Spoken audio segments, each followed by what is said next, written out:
Ons sal seker nooit weet of daar 'n goeie tyd was om 'n 2 ton dier met swak sig en 'n groot horing te wees nie.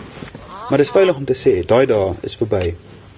In 2012 is daar 210 renosters gestroop en dis net gemeet tot 7 Mei. Verlede jaar is 448 renosters gestroop. En nou het 'n groep vrywilligers besluit, genoeg is genoeg. Lekker, kyk net daar. Van heinde en verre kom hulle na die Palala Rhino Sanctuary naby Mokgopong in Limpopo provinsie. Nie om na beseerde renosters te kyk nie, maar om deur middel van deernagpatrollies sigbaarheid in die omgewing te verhoog.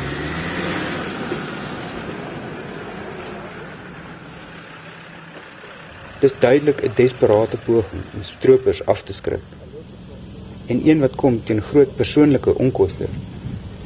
Maar hierdie groep vrywilligers meen, dis tyd dat leenstoel diereliefhebbers opstaan en help om die stroopoorlog te beveg. Dit is sneeuwwire. Ja. Dis ernstig. Ja. Nou, maar Bets, is jy reg vir die bos? Altyd.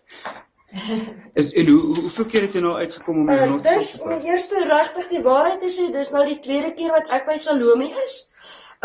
Maar ek het groot geword in die Bosveld. Ek is natuurkind. So dis hoekom ek hier is en dis hoekom ek volunteer. So Is vir die saak. That's the one we protect like you won't. Because of the size of her horn. She's extremely vulnerable, and because she's had a little baby.